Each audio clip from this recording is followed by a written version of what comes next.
This was great. I'm going to take you in a slightly different direction. So essentially CI/CD before you actually deploy your software, and when you are deploying your software, and testing and building and all the other fun things that happen in between. How do we make sure that we have a good time and we are successful with it? But before, let me take you on a little trip down the memory lane. Think about a time when you had to deploy or release a piece of software, something that you worked on for maybe a couple of months, maybe a couple of weeks, maybe a couple of hours, but essentially all your tests are passing, everything is ready, everything is good. You just need to press this big red button, which you do. It has a nice click to it, and then it's out of your hands and off to the races. All the deployment machinery is happening, all the automation is just getting that software built and onto the hands of your users. And all you can do is hold your breath, and then you have a couple of options. Option 1, continue holding your breath until it's uncomfortable. You go purple in the face, and it's really unhealthy. Or you pack up and go watch some football or have a beer, enjoy your weekend because it's Friday at 4 p.m. and it's about time. Anyway, I'm not sure about you. I like be more. And the difference between the two is essentially just how much trust you have in the automation that you have in place. And that's not only with software, that's down to everything. Take agriculture, for example. You can do this, you can take this huge field and do everything manually. You can have dozens of people planting everything, weeding everything, watering everything, harvesting everything by hand. Or you can have tractors, you can have irrigation systems. You can have systems in place that make things easier for you with less human effort and also in a more predictable manner. You can take this a couple of steps further or a couple of dozen steps further and invest in this highly automated greenhouse where you control everything to the gas mixture, lighting, nutrients that are fed to each individual plant. I imagine these really cool robot arms also pick the plants at the ripest, so you can sell them for the biggest profit, which is what we all want. And that's the best analogy for a really finely tuned CI/CD system, because everything, I'm really talking about everything, happens in this kind of hermetically sealed, very reproducible environments where you've kind of scripted everything in advance to the degree that you're basically just picking, hey, I'm going to plant these types of plants, and these are the seeds that we need. Everything else happens by the virtue of automation, and we just get tink, tink, tink, tink, tink, profit into our Bitcoin wallet. But of course, machines don't always behave well. Sometimes they do misbehave, and I'm not sure they're going to do that and just turn against us and try to kill us all, but they can certainly ruin our crops. And the same as with your CI/CD systems, your automation that you have in place, if you deploy something that shouldn't be deployed, can ruin your users' days, which is something we don't want. But fret not, because it's all your fault. Yeah, I'm Zan, developer advocate at CircleCI, and it's often my fault. If you want to get in touch with me, I'm pretty active on Twitter, or just email me, or just come talk to me. I'm here. Anyway, this is a talk about CI/CD success, and I do work for a CI/CD company. And yeah, the company is called CircleCI. You might have heard of it. You might have used us. Anyway, we're the leading CI/CD provider. We've been around for 10+ years. And whatever you're building, whatever you're testing, whatever you're deploying, we can probably sort you out on whatever platforms, whatever paradigms, mobile apps, Kubernetes, Kubernetes deployments, everything in between.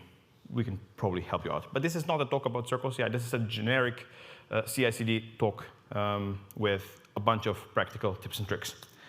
I'm going to skip through this because I assume you all know what this is. Continuous integration, building, testing, and ultimately resulting in some kind of built binary that's been verified, and continuous deployment, which essentially takes that build binary and deploys it to your active users or testers or product people, whoever in whatever environment. But essentially, we are talking about the automation that you have in place to get it from one thing to actual users. So that's quite a lot of steps, right? You're testing, you're building, you're verifying things, you're deploying. And each one of those steps can be treated as a dimension. And there is quite a lot of them. It's a complex process. And that's why I'm kind of taking it apart step by step. First one, which is probably the most obvious one, is speed. Because we all want to know how fast this thing is going to run, right? And yes, it's a race, but it's not. But essentially, speed, we're obviously talking about how long does it take to run my CI/CD pipeline? How long does it take for me to get results of my tests back?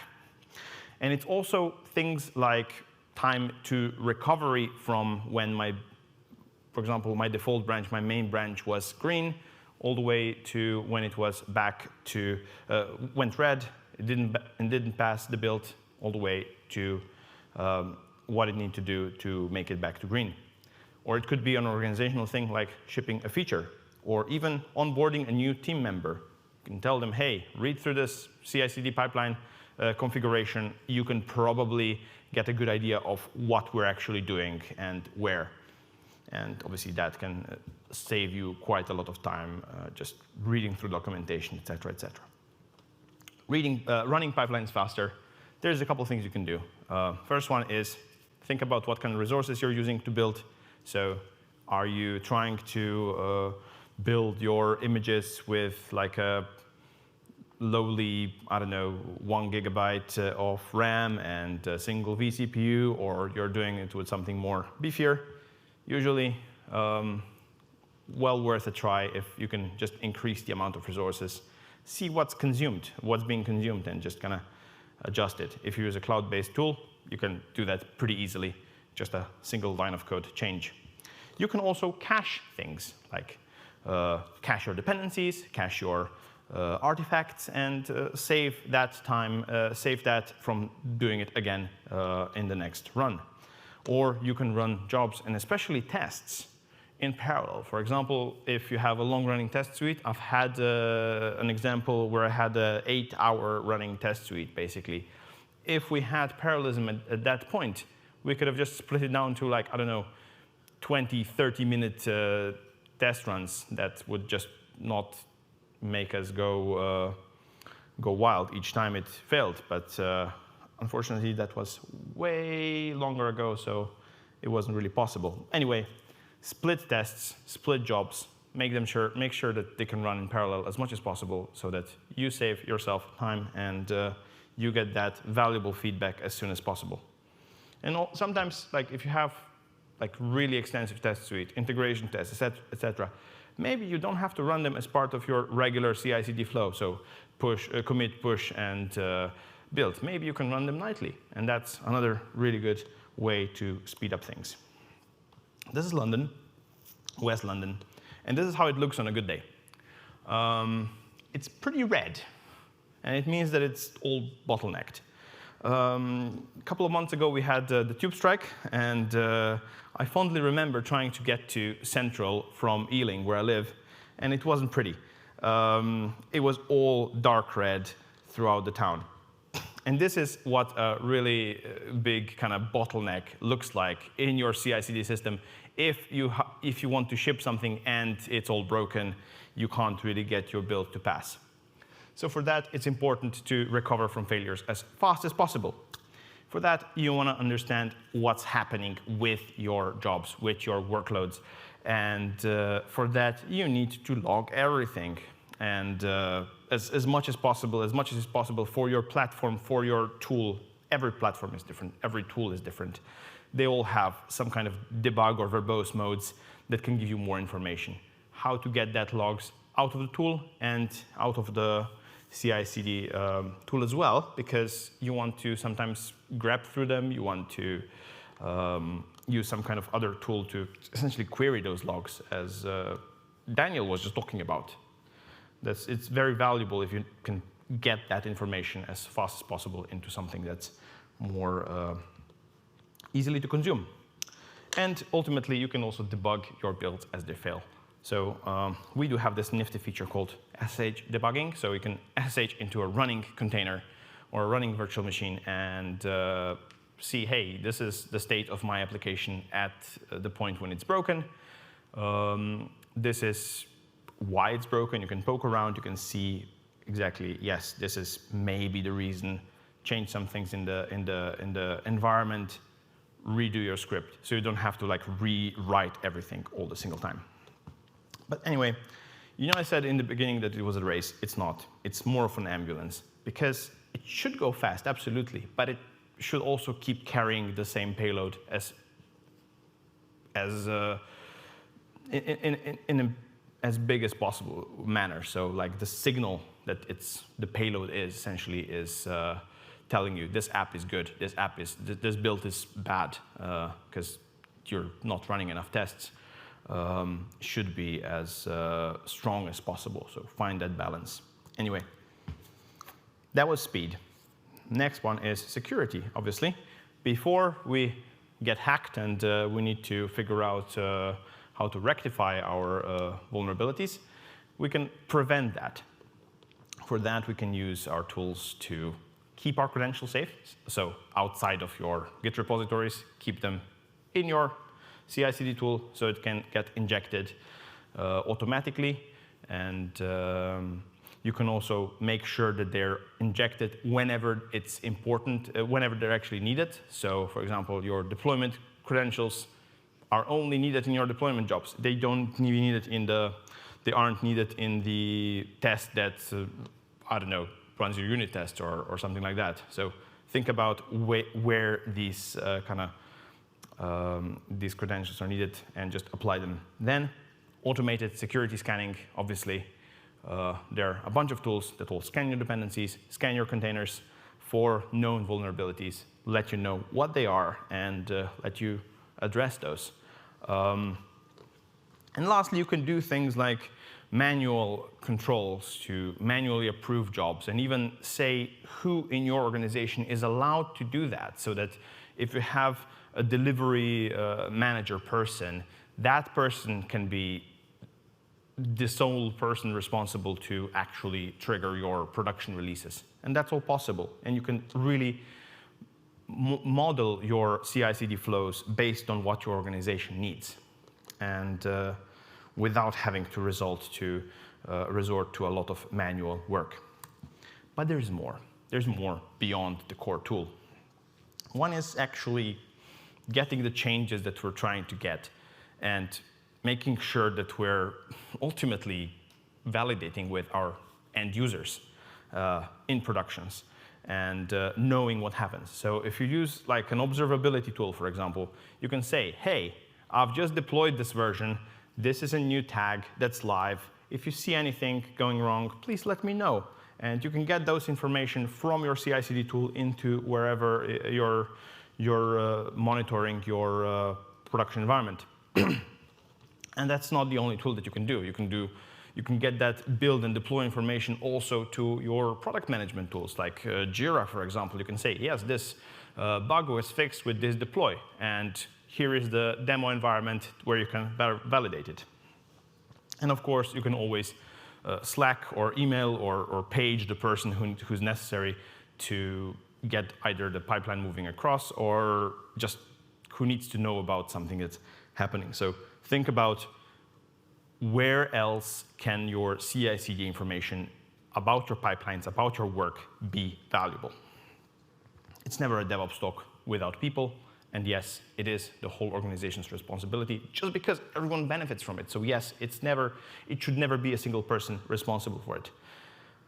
And yeah, the most important thing is just to kind of keep spreading knowledge about the configuration, about the tools, to avoid any unnecessary bottlenecks. And I mentioned it's an onboarding aid. Sometimes things do break when they hopefully shouldn't, but anyway. And for that, we can use our tools to revert back to a nicer time when software wasn't broken, because obviously you are shipping, you are basing your builds off something that's based off history, like Git, and you can just revert back to a version that didn't have this kind of bug or issue or wasn't crashing for your users, and redeploy that. If you have everything automated, that should be easy. Not always, but it should be easier than doing everything manual. It also forces you to favor smaller changes, because you're kind of running your tests, running your validations all the single time. And yeah, there's no easy way to do it, but if you're prepared, if you plan for it, and you kind of do a test run every few months, you should be in a good place for it. Anyway, ultimately, the CI/CD success, to me, means to be free. So, and by free, I mean you're free to deliver the software so it works for you. So your pipelines are working for you, for your team, so that your team is happy. Your team is happy because they're shipping good code, because they're not bogged down by process, they're not bogged down by unnecessary like just bottlenecks. You can adapt to changes as an organization faster. Changes are happening pretty fast nowadays, if you haven't noticed, so that's usually a bonus. And you have this kind of self-documenting build, test, and deploy process, which is obviously good. Lets you recover from failure faster, et cetera, et cetera. And yeah, you can deploy on Friday at 4 p.m. and go out for a nice evening. And who doesn't like that? Anyway, my name is Zan. I've been presenting you the practical tips and tricks for CI/CD success. I hope you have enjoyed it. We have launched this thing called State of Software Delivery, which is a really cool report. I'll talk to you about it later if you want. But yeah, all the software that gets built, delivered, we've kind of analyzed it and figure out some really cool insights from it. Thank you very much.